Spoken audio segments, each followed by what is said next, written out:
She was screaming, begging him to stop, but the curling iron was already submerged in the water. Her skin blistered, her wrists bled, and the man she trusted most just watched. When the screams stopped, so did the lies. What looked like a suicide was actually a performance written by blood, betrayal, and a scam so twisted, even her own family didn't see it coming. How does someone go from nurse to victim? From caregiver to corpse? How can love, in its most desperate form, become the weapon that ends a life? Before we uncover the devastating truth behind the death of Latavia Rollins, like this video and subscribe for more chilling and mind-blowing cases where we expose the darkest intersections of love, lies, and death. Latavia Tay Rollins, 34, was the kind of woman who could make a stranger feel like family. In her quiet Houston neighborhood, folks knew her by her smile, gentle, a little tired, but always warm. At the hospital where she worked, they called her Angel Hands, not just because of how skillfully she moved around her elderly patients, but because she stayed. Long after her shift ended, long after others clocked out, she'd brush tangled hair, massage sore joints, pray softly at bedsides, because for Tay, being a nurse wasn't just a job. It was a calling. She was a nurse, a nurturer, a healer. But nobody could heal her broken heart, not even herself. Latavia had never been married. She had no children. And while she smiled through Sunday service and lent her time to food drives, holiday choirs, and prayer groups, she carried a heavy, invisible ache. Loneliness. The kind that lingers in the silences between laughter. The kind that follows you home after you've spent the whole day taking care of everyone else. She lived alone in a modest one-bedroom apartment just off Fifth Ward. Bible verses on the fridge, a cross above the bed, and on the nightstand, her phone, glowing late into the night. Searching, hoping. She wasn't the type to hit the club or flirt with random men at the gas station. That wasn't her style. Tay turned to social media instead, where Christian dating groups promised God-fearing men and motivational pages served up quotes about waiting on your blessing. She read every one of them like scripture. God is preparing someone just for you. Delay is not denial. Your Boaz is coming. She believed it. She needed to believe it. Because while Tay never said it out loud, she was tired. Tired of coming home to silence. Tired of scrolling past engagement announcements and baby photos. Tired of pretending that being alone was a choice when, deep down, she knew it wasn't. Tay didn't want riches. She didn't need roses. She just wanted someone to see her the way she saw others, with compassion, with care, with love. So when a charming man with a cross in his bio and a voice like honey slid into her DMs, she answered. And that answer would be the beginning of her end. One night, after a long shift and a lonely dinner for one, a message popped up on Latavia's phone. Simple, smooth, peace and blessings, beautiful. Your smile just lit up my timeline. The man's name was Jamaron Dandridge, but he called himself J-Mo. His profile showed soft brown eyes, a neatly lined beard, and that kind of polished confidence that made it easy to believe in things you couldn't quite see.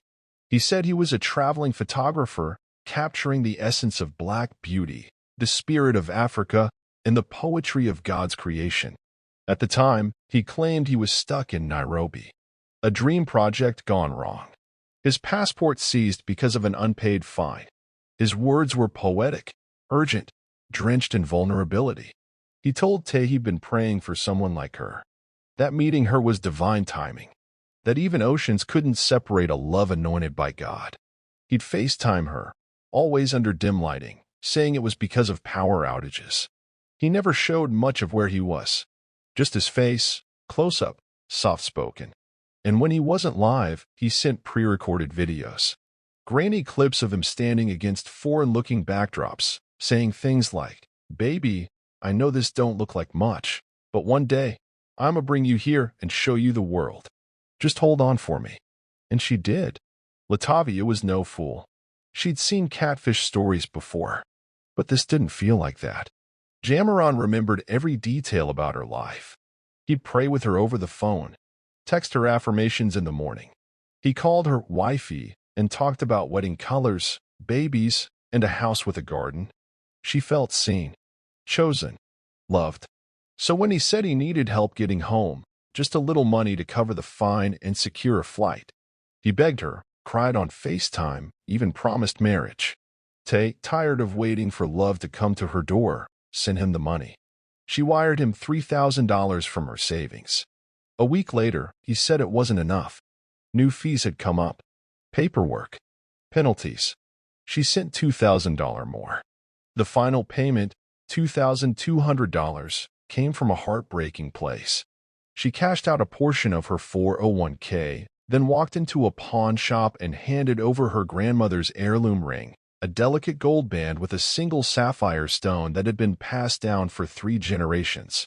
That ring was the only thing she had left that reminded her of her mama. But love, she told herself, was worth sacrifice. Around her, people started noticing the change.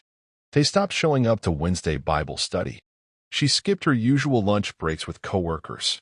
When they asked where she'd been, she'd smile, shrug, and say she was just figuring things out. But the glow that once followed her? It was dimming. Her world, once filled with patience, prayers, and purpose, was shrinking until it was only big enough to fit one man's voice. Then one morning, everything stopped. No good morning text. No video call. No poetic message about soulmates and forever. She waited. A few hours. Then a day. Then 2. She sent messages. Dozens of them. Called. Left voicemails. She checked his social media, gone. His accounts had vanished like smoke in the wind. It was as if Jamaron Dandridge had never existed. But Tay knew better. He existed. He existed in her empty bank account. In the missing family heirloom. In the knot in her stomach that twisted tighter every hour he stayed silent. And he existed in the worst place of all, her heart. Because even after he disappeared, part of her still hoped he'd come back. That it was just a mistake. That love like theirs couldn't be fake. But Tay was wrong. And the truth was only beginning to unfold. The hospital corridors felt different without Latavia's quiet footsteps echoing through them. Her patients asked where she was. Her coworkers left voicemails filled with concern. But Tay didn't answer. She had called out sick, indefinitely. Not because of the flu or exhaustion, but because something inside her had broken wide open. When Jamaron disappeared, it was like the ground beneath her had split in 2. One side held the life she used to know, her job, her faith, her purpose. The other side held nothing. Just a bottomless pit of questions with no answers. And every hour that passed in silence was like another stone dropped into that darkness. She stopped eating, stopped praying, stopped changing out of her scrubs, as if keeping them on could somehow remind her of who she used to be, a nurse, a caregiver, a woman with control. But Tay no longer had control. Not over her money, not over her mind, not over the aching silence that filled her apartment like smoke. Late at night, she began searching. Obsessively. Scam recovery forums, dating safety pages, tech blogs, YouTube channels about cybercrime. Her laptop stayed open, tabs on tabs of strangers' stories, victims like her. Women who had been lured in by the promise of love, then left gutted and gaslit. Some had fought back. Some had never recovered. Tay wasn't sure which category she belonged to yet. All she knew was that she wasn't letting it in like this. Then came the video. Facebook Live. Latavia's face, pale and puffy. Her hair wrapped in a scarf. She was still in her scrubs. The same ones she'd worn for 3 days. Her eyes were red, her voice shaking. "If anyone knows Jamaron Dandridge," she said, "tell him he's taken my heart and my savings." Her hands trembled in the frame. At one point she wiped her face, smearing tears across her cheeks. Behind her, the apartment looked untouched, curtains drawn, a plate of half-eaten food on the counter. "This won't end like this," she whispered. "I swear, I'll find you if it's the last thing I do." That video didn't go viral, but for the people who knew Tay, it was like watching someone dissolve in real time. Friends commented. Church members messaged.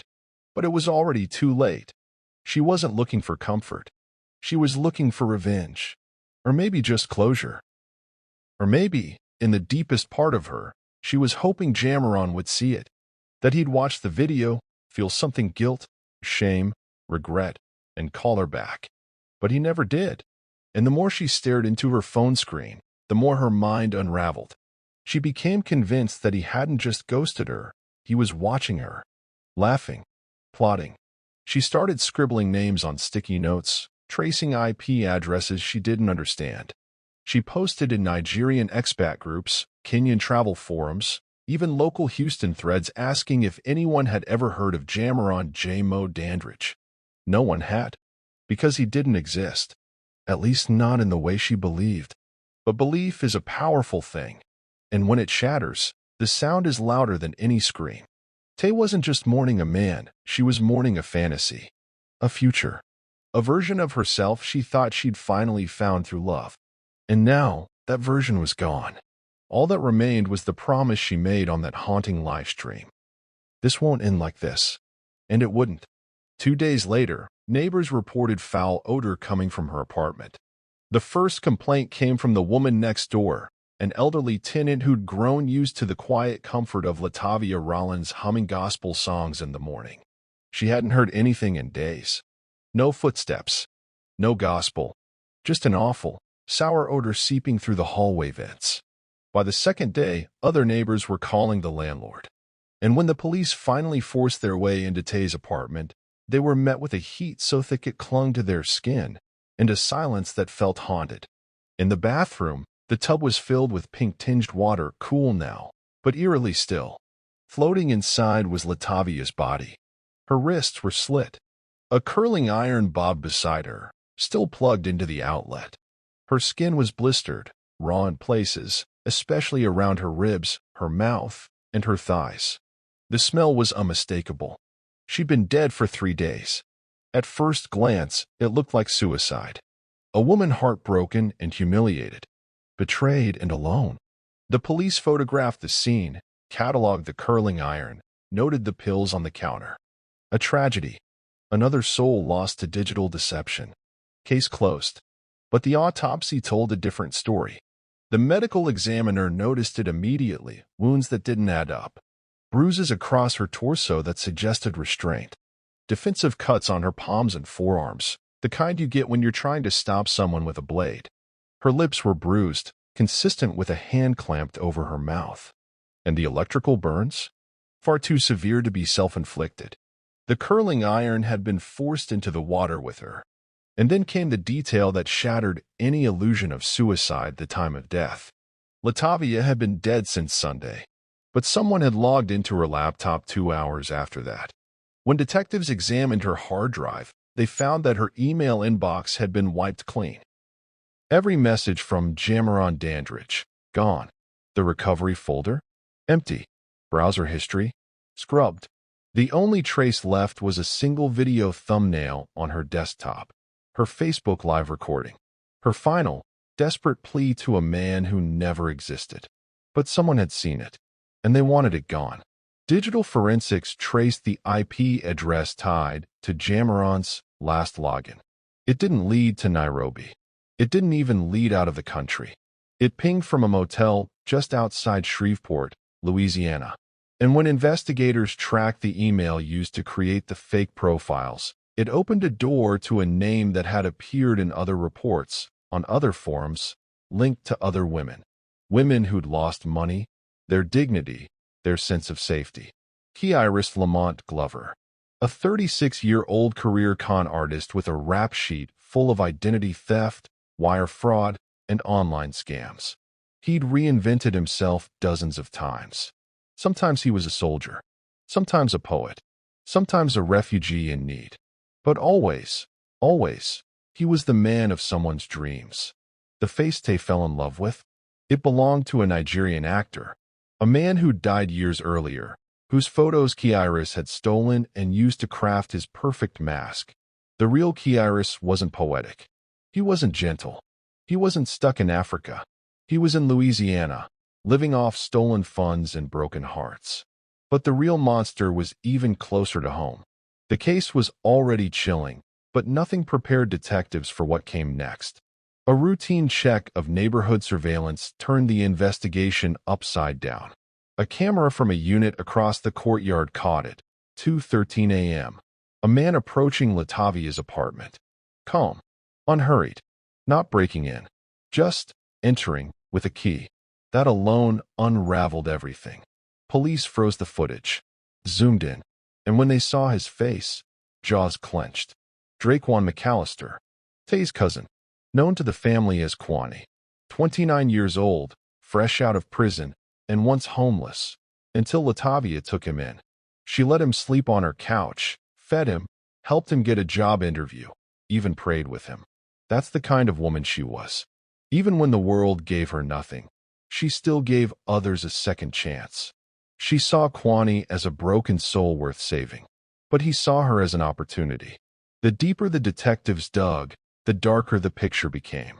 What started as a romance scam spiraled into a digital nightmare, one Kwani had orchestrated from day one. He created fake profiles, bought voice changer apps, studied how to impersonate Nigerian accents, and funneled stolen images from a dead Nigerian actor to catfish his own cousin. He was Jamaron, the charming poet, the stranded lover, the man of her dreams. And the entire time she cried over him, he was sleeping just miles away, using her money to gamble, party, and chase other women. But the digital trail was sloppy. He left fingerprints on everything, Cash App accounts tied to burner phones, transfers rerouted through dummy emails. Even receipts from a local strip club timestamped just hours after Tay's final wire. The money that she believed was helping her soulmate get home was fueling his delusion of power. He wasn't just conning her, he was feeding on her pain. And then came the journal, found beneath her mattress, nearly full.